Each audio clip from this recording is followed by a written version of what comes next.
Halo teman-teman, Assalamualaikum warahmatullahi wabarakatuh. Kali ini kita akan melanjutkan setelah kita sebelumnya belajar tentang present tense dan future tense. Kali ini kita akan mencoba membahas tentang present perfect tense. Ini ada kaitannya dengan verb ya teman-teman. Berkali-kali verb itu sangat penting atau sangat berguna ketika kita mau belajar bahasa Inggris, karena ini ibarat kita memiliki senapan. Ini adalah pelurunya teman-teman. Percuma kalian kalau memiliki senapan tidak ada pelurunya, itu tetap akan kesulitan untuk mencapai sebuah sasaran. Oke, kali ini kita akan mencoba belajar tentang present perfect tense. Present perfect tense ini merupakan salah satu dari rumus dasar atau tenses dasar yang memiliki makna sudah. Kita bisa berbicara tentang sudah itu ketika kita telah melakukan suatu pekerjaan. Misalnya kita ditanya oleh ibu kita, "Sudah belajar belum?"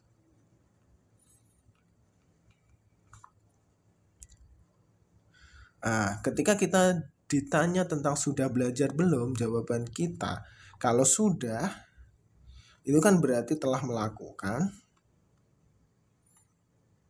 Kalau belum itu kan berarti belum melakukan. Nah, sudah dan belum ini loh yang menjadi kadang batas waktu sudah itu kapan. Itu yang cenderung kita sulit untuk menerka. Tapi setidaknya hal-hal seperti ini tuh bisa kita imajinasikan atau bisa kita coba untuk ilmiahkan. Bagaimana sih tatanan atau bagaimana sih batasan ketika kita melakukan sudah. Seperti ini, misalnya ini hari Senin, besok hari Selasa, besoknya hari Rabu, besoknya hari Kamis. Setiap paduan ini kan ada batasnya teman-teman. Misalnya kita itu melakukan sekolah di hari Senin, ini melakukan sekolah di hari Selasa, melakukan sekolah di hari Rabu, sekolah di hari Kamis. Berarti kalau kita ditanya sudah sekolah belum, dan ini menanyanya di Senin sore, itu kira-kira yang ditanya itu sudah untuk sekolah yang hari Selasa atau sudah untuk sekolah yang hari Senin? Tentunya adalah sekolah yang hari Senin. Besok kalau ditanya Selasa pagi, kalau ditanya sudah sekolah belum, pasti jawabannya kan belum. Karena di hari Selasa ini belum sekolah. Seperti itu teman-teman. Misalnya kita ada kelulusan. Kita ada kelas SD, SMP, SMA. Itu misalnya kita sekarang bekerja. Berarti kan kalau kita bekerja terus ditanya sudah lulus sekolah belum. Nah, itu berarti yang ditanyakan kan ke belakang. Kalau kita di SMP sudah lulus SD belum? Kalau di SMA sudah lulus SMP belum? Nah, batasan itu kita bisa menerka-nerka tersendiri. Tapi pada intinya sudah dan belum ini batas waktunya itu sesuai dengan apa yang terulang kembali. Dalam artian gini, misalnya makan pagi, makan siang, makan sore. Ketika kita sudah makan pagi, sudah. Ditanya di siang hari, pastinya kan sudah makan belum? Belum, karena makan siangnya belum. Tapi kalau sudah sarapan belum? Sudah. Seperti itu teman. Berarti ada batas-batasan. Sampai sini teman-teman sudah bisa memiliki gambaran ya bagaimana sih gambaran tentang sudah itu. Nah, kembali lagi ke rumusnya. Rumus di sini adalah subject plus has atau have plus verb 3 plus objek plus complement. Ingat teman-teman, kembali lagi saya mengingatkan bahwa ketika kita berbicara tentang penggunaan rumus, objek plus complement ini tergantung dari situasi atau tergantung dari pembicaraan yang sedang dibicarakan. Tidak selalu kalimat itu berupa kalimat lengkap. Contohnya misalnya, saya sudah makan. Saya sudah makan berarti kan subjek plus rumus ini plus verb. Nah, plus verb ini kan saya sudah makan berarti I have eaten. Lah, sudah makan apa? Nah, sudah makan apa? Ini baru ke objek plus complement. Sudah makan pisang pagi ini. Baru itu I have eaten banana this morning. Nah, cukup jelas ya teman-teman untuk memahami tentang have ini. Cuma di sini yang perlu saya jelaskan adalah teman-teman harus memahami tentang verb 3 ini. Ingat teman-teman bahwa di verb atau di kata kerja itu ada verb 1, verb 2, verb 3, dan verb ing. Tapi untuk verb ing ini kan asalnya verb 1 ditambah ing.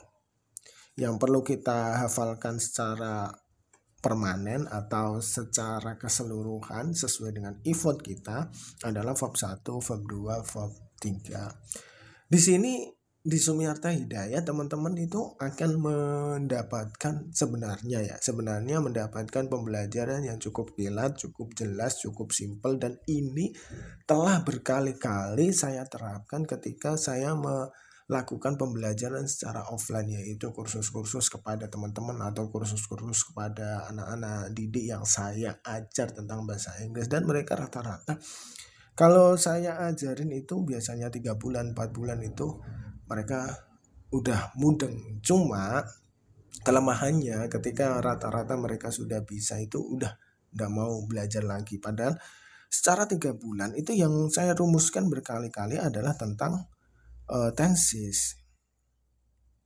Dan tenses ini pun belum full. Dan juga ada verb. Ada beberapa saya menerangkan tentang verb, ada beberapa saya menerangkan tentang hal-hal yang berkaitan dengan to be, misalnya hal-hal yang berkaitan dengan kata sifat, kata benda, dan lainnya. Dan itu pun belum pol. Tapi mereka sudah merasa bahwa oh saya sudah bisa, ya udah seperti itu. Oleh sebab itu saya melanjutkan di video seperti ini. Bagi kalian yang ingin belajar, monggo ayo belajar bareng-bareng Sumiarta. Kalau kalian ingin melakukan percakapan secara privat, silakan melakukan DM. Berada di about yang ada di Sumiarta Hidayat. Kalian bisa kunjungi DM di IG saya ataupun DM di TikTok saya. Kalian bisa mengunjungi dan bisa bertanya, tapi itu untuk yang premium teman-teman. Tapi kalau kalian hanya ingin belajar lewat online, silahkan tanyakan lewat video ini melalui kolom komentar. Kalau saya nanti kesempatan untuk membaca dan kira-kira itu kok belum saya bahas, saya akan mencoba membahasnya. Saya tidak membebani teman-teman untuk begini dan begitu, karena memang ekonomi orang kan berbeda-beda. Walaupun ada yang berbicara bahwa ketika kita ingin belajar, silahkan memberikan apresiasi kepada orang yang mengajar kita agar ilmu kita berguna dan manfaat. Kadang ada yang seperti itu, tapi yang namanya ekonomi orang itu kan berbeda-beda ya. Oke, kita lanjutkan. Cukup teman-teman subscribe dan follow ini aja lah, cukup. Kalau untuk teman-teman yang tidak ingin untuk mengikuti kelas tambahan atau yang lainnya, soalnya saya sudah menjelaskan seclear mungkin, sesimpel mungkin di Sumiarta Hidayat.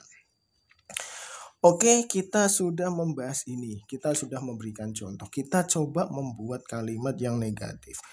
Ini kan kalimat positif teman-teman. Kalimat negatifnya apa? Adalah subjek plus has atau have plus not plus verb 3 plus objek plus complement.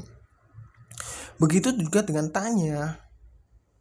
Tanya juga has atau have plus not plus subjek dulu plus not plus verb 3 plus objek plus complement. Kelihatan ya. Contohnya tadi kan I have eaten banana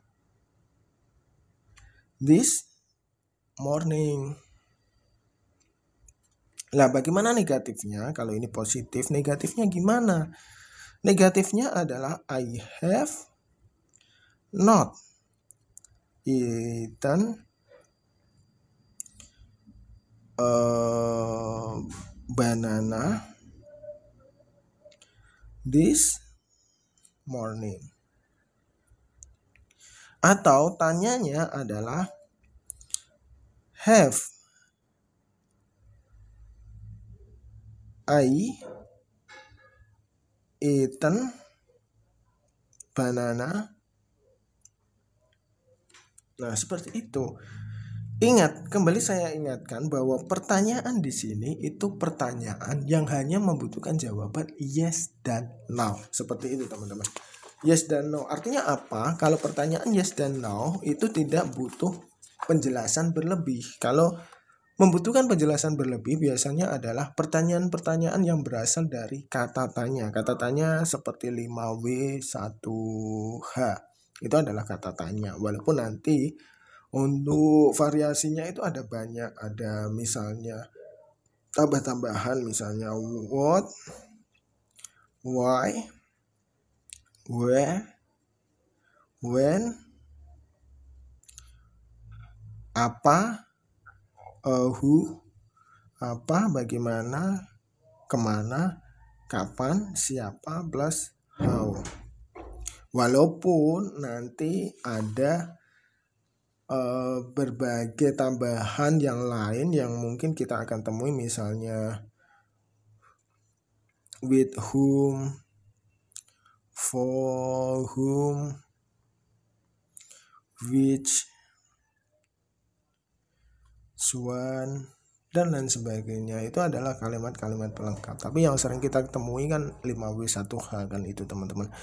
Dan ingat teman-teman bahwa untuk belajar perfect tense itu kalian perlu yang namanya belajar verb 1, verb 2, dan verb 3. Ini kalian perlu belajar yang namanya verb ini. Ini adalah tatanan kegunaan untuk kata kerja. Nanti verb 1 itu ada gunanya sendiri, verb 2 ada gunanya sendiri, verb 3 ada gunanya sendiri. Tapi kalau kalian belajar tentang verb itu usahakan untuk mempelajari.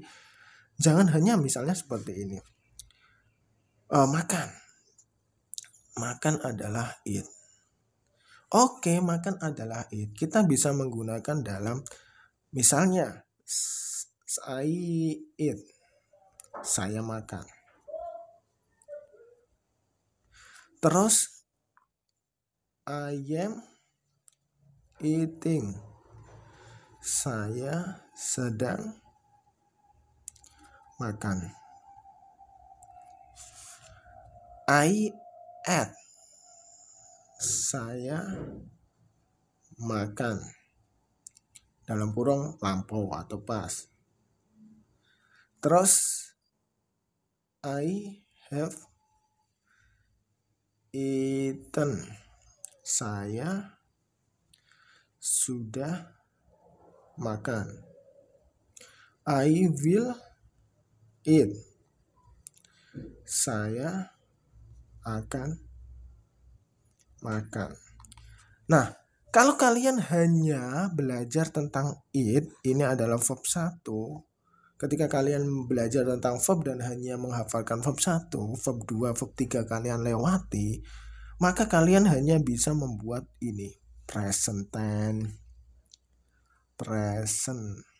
tense, terus ini.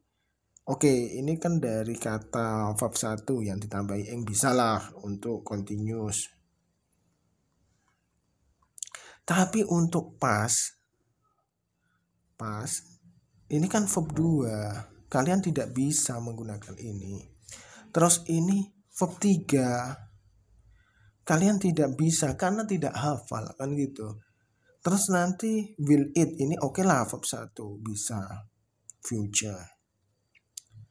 Tapi kan untuk yang ini kalian tidak bisa karena tidak mempunyai vocab. Dan ingat bahwa di dalam bahasa Inggris untuk kata kerja itu ada yang reguler dan ada yang non reguler atau irregular verb namanya. Dan contohnya apa? Contohnya yang reguler apa sih? Watch misalnya. Watch.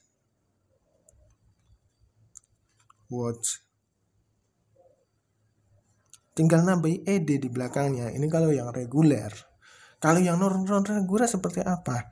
Read. Walaupun ini sama tapi bacanya berbeda. Read, terus write, wrote, written, come, came, come, give, gave, given. Ini berbeda teman-teman. Jadi teman-teman ya kalau alternatif ya hafalkan yang ini dulu. Kalau memang kalian kesulitan hafalkan yang ini dulu. Nanti yang ini itu kalian tinggal belajar verb satunya, yang lain mengikuti. Tapi kalau kalian non reguler ini biasanya cenderung berbeda-beda. Ada banyak, ada sekitar berapa sih? Lupa saya, tapi ada ya tidak terlalu banyak, tapi itu kalau dihafalkan ya cukup lumayan, seperti itu aja. Oke teman-teman, semoga bermanfaat. Jika kalian ada pertanyaan silahkan tanyakan di kolom komentar. Dan jika kalian ingin membuat contoh silahkan buat contoh di kolom komentar. Dan mungkin untuk teman-teman lain yang melihat temannya sedang membuat contoh bisa dikoreksi kurang apa kira-kira. Ataupun misal kalau itu berkaitan dengan materi dan saya kira-kira belum menjelaskan secara detail tentang hal itu, akan saya ulas kembali di video selanjutnya. Dan wassalamualaikum warahmatullahi wabarakatuh.